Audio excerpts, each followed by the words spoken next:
So nice and centered, dropping into that place, that heart place of love, right in the middle of your body, in the middle of your being. Take a breath into your heart and let it feel soft and expanded. Just let the edges of it feel open and awake and aware, and feeling that place of yes in your heart, that you say yes to the potential of healing, yes to the unlimited potential of love that's possible in all of our lives. And take another breath in, saying yes again to the love that is in the room, to the love of family, the known and the unknown, to the love of the entourage, the unseen, the love that is felt on this Valentine's Day. Celebrate yourself as your beloved. And give yourself your heart and the love in your heart as the perfect gift for you to receive in healing. And there's no more separation from that love, from that heart. There is you in the now, in the one love of the divine that dwells in you as you. And through that beautiful heart, in this moment, the love energy and the energy of love comes from Kryon in a message of honoring and love. Greetings, dear ones. I'm Kryon of Magnetic Service.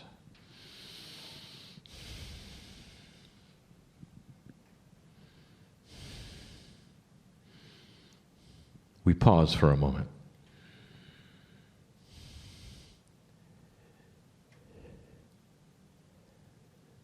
My partner steps aside, but he is still here. And this is a very difficult concept for anyone. When he speaks of it, it's difficult.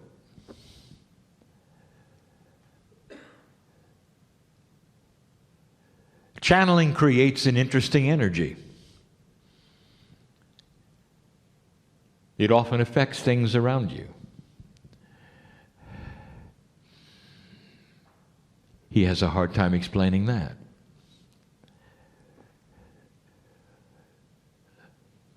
I want to talk about this. I want to talk about linear things. I want to talk about, again, assumptions. And it's all about you. Now, this is the end of a workshop, and I know that. I know who is in here, in the building. I know the energies that we are creating together right now. Some of them are strong enough to make batteries fail and alarms to go off. This is what happens with multidimensional things that are outside of linearity. There are energies that you develop that are unexplainable. Now, this goes two ways. It really does. And I really want to speak to you clearly about some things that are assumed to be linear, and they're not. There is teaching that has been given this weekend about so many pieces and parts of the new energy, both of the physical body, of the mind, the consciousness, the planet.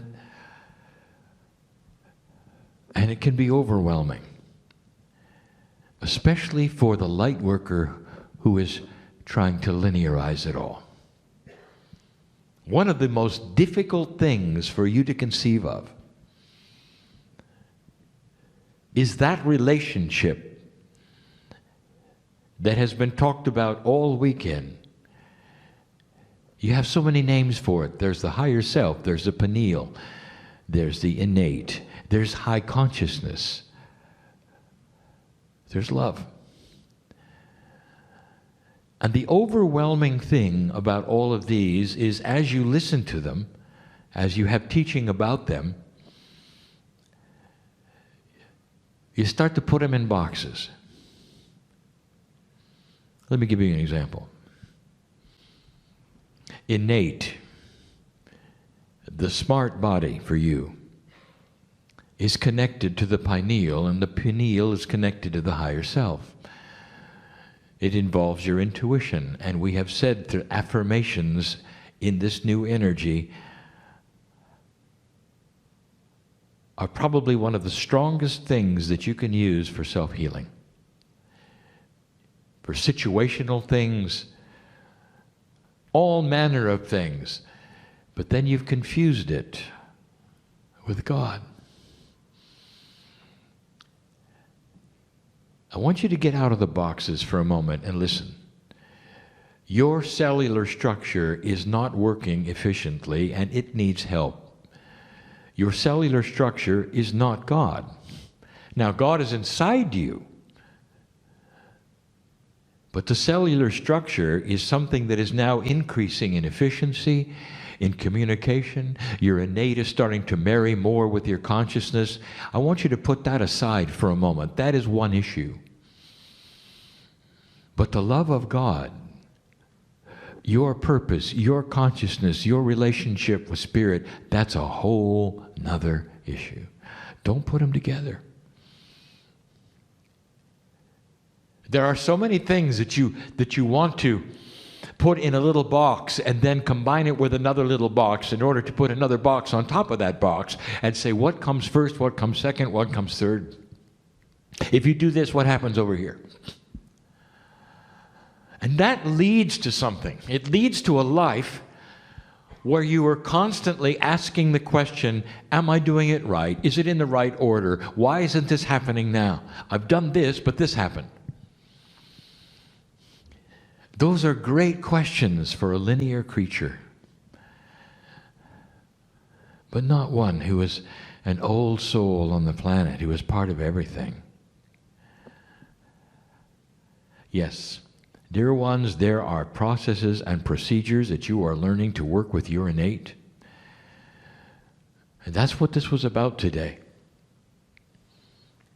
You've taken pictures of them, you've written them down, and you walk out with some information that is so valuable about you and your cellular structure and your biology at this time in humanity.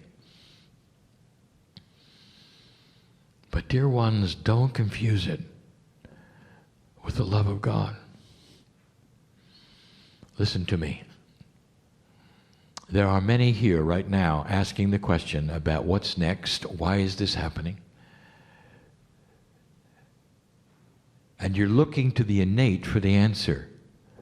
Innate talks to your cellular structure. If you've got a health problem, you'll be talking to innate. But you're also going to talk to the consciousness that's connected to Spirit. Between the two of you, the innate, the consciousness, and that part of you which is the love of God, all of you together are going to create solutions. Not just one. But there's one big one, an assumption I want to talk about right now. It's difficult to even describe where I'm going with this. So many in the room, so many listening, are trying to find out how to get past something. how to get over the wall, perhaps, of fear. Or how to broach something that hasn't happened, and you know it's there, you can feel it's there. And you know how to do it. You come to a place like this, you learn about innate, you learn about the balanced breathing, you learn about all the things that a light worker in this energy is starting to realize that it's a whole body experience. But don't confuse that with the love of God.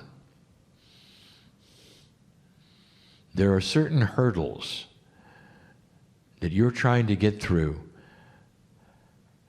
And dear ones, innate cannot help you with that. Innate wants to heal your body. Innate wants to pull on Akashic things to heal your body. Innate wants to work with that which has happened before, even in this lifetime, in order to change cellular structure. You need it. You need to live longer. But don't confuse that with the hurdle of fear, especially the hurdle of enlightenment. I have got some information for you that is so difficult to communicate. So I want you to feel it. It's one of the only times that I have been in front of those sitting in the chairs where I've said, your language is not sufficient. I want to communicate something to you, a way to get through the hurdle, a way to walk through this, to get to that place that is next. So many of you are frustrated. I can see it in you, in the Merkaba. There is a frustration. You're just not quite sure of what it is. It goes beyond language. And so I'm going to give it to you, both with language and with what I will call the third language. Now, the third language is not a language at all. It's a catalytic energy of communication that Spirit uses with you, that goes into the very consciousness of those who are ready to receive it. It's the big aha.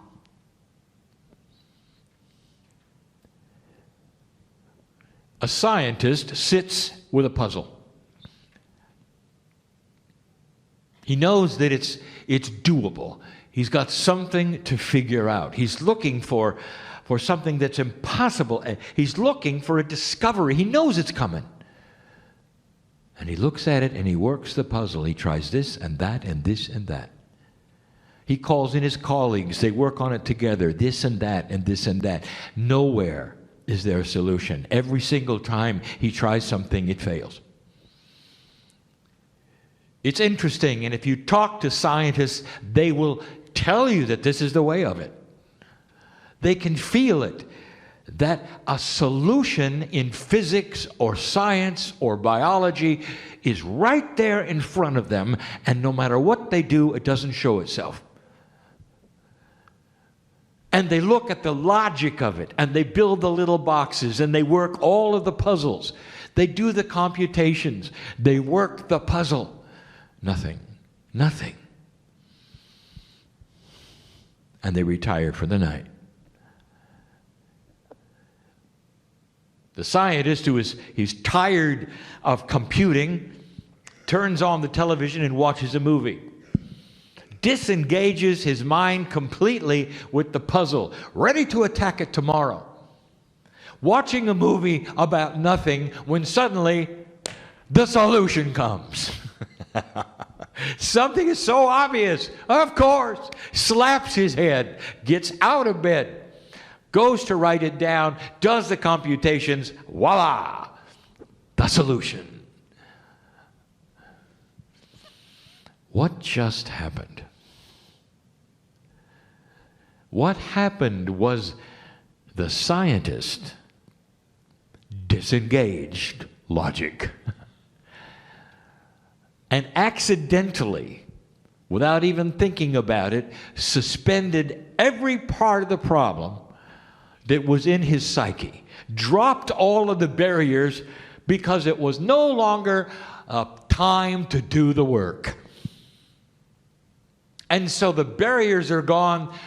The disengagement of science was complete. The movie was being watched, and in comes the solution that was always there, waiting for the barrier to come down of logic.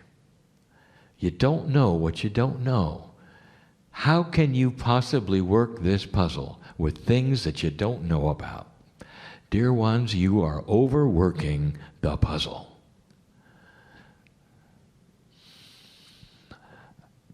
I want you to just suspend your logic for a moment and follow me. The solution to what many of you are asking for lays there right now with your name on it, waiting for you to stop thinking about it. I want you to erase the whole idea of how do I? Because the very English synapse is wrong. How do I is not going to work with a multidimensional human being who is an old soul who is learning things they don't know yet. You're learning things you don't know yet. So how can you possibly apply your three-dimensional logic to a puzzle that is beyond the logic? It's only when you suspend it and you give up and you say to Spirit, and Nate is over here, I'm working the puzzle, but what about the really big one? What about the fear of moving forward, of going to the next place, of overcoming this or this or this or this? And there's many thises as there are people. It's the spiritual that we're talking about now. It's the relationship and the communication we're talking about to God right now. It's about your life and your lessons and what you're here for. Don't talk to Nate right now. I want you to think about this, but not too hard. I want you to imagine just for a moment that the barrier that you know is there, keeping you from things, is slowly dissolving through no effort of yours at all other than the intent to go beyond it. That there is some kind of a mechanism that you don't understand, that you don't know about, that is so powerful, that remembers and recognizes when you suspend belief, drop your logic, and simply allow it to happen. Like the scientist who had it figured out. There was a solution, but no amount of working the puzzle worked. I want you to combine this intent you have with the idea and the belief that there is a greater power of creation who knows your name, knows who you are, and is ready to help you right now. That greater power, and that is the creative source, has been with you all along. But the barrier that has kept you disconnected from it is the very thing you thought would solve it. Your logic, your survival, your smarts as a human being. Can you let it go? Can you just let it go? If you can see that barrier dissolving just for a moment, for no other reason than the fact that you're sitting here and allowing it, I want you to also vision the second thing. And that is the connection of your hand to Spirit coming out of that dissolving barrier and taking the hand of God.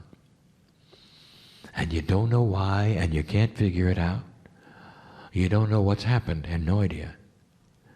But suddenly, it's okay. Fear is a product of intellectualism. Did you hear that? It comes from the brain. The computer that says don't touch the stove because you'll get burned. That's where it comes from. It doesn't come from God. It doesn't come from that which is your intuition, right out of your brain. And it requires that the human being be able to disengage the very thing that has been their survival forever.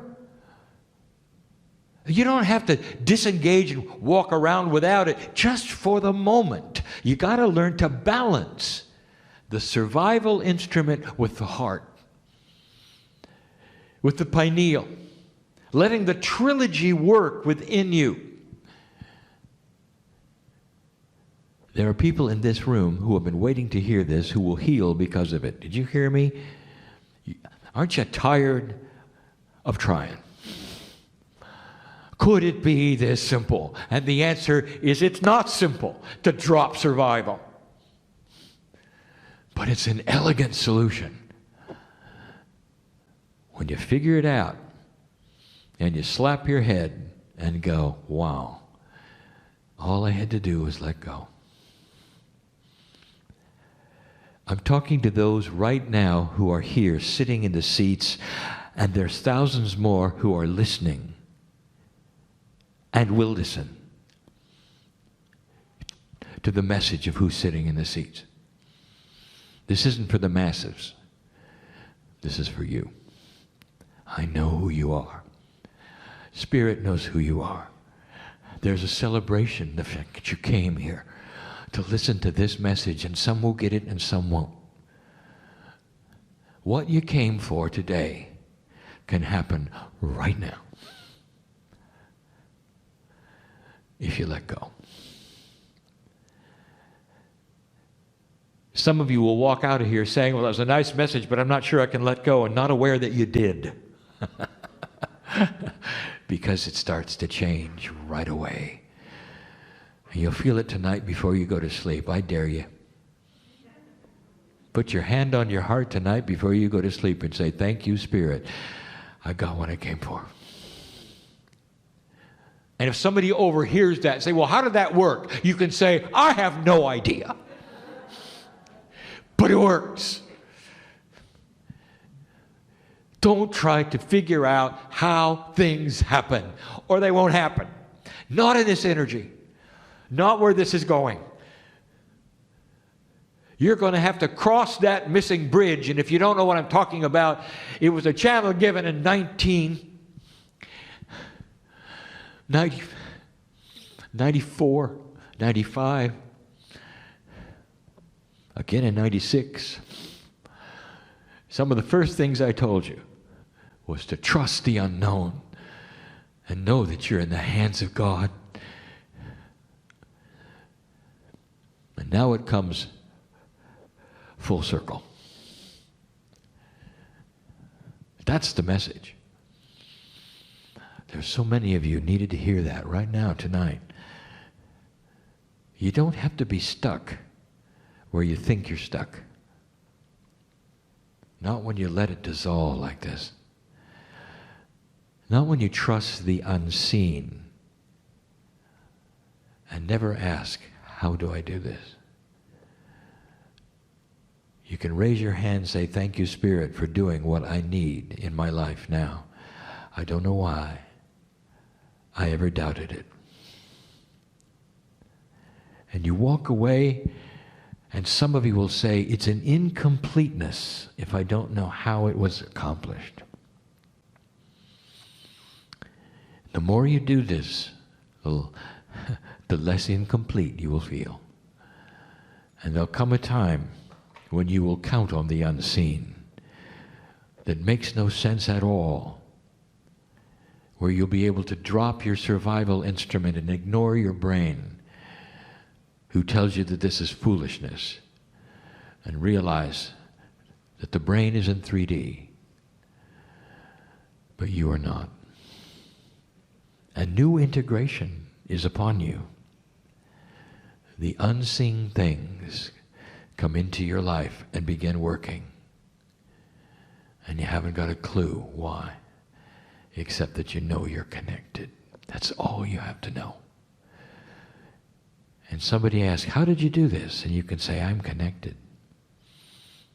That's how I did it. And you know what the others will say?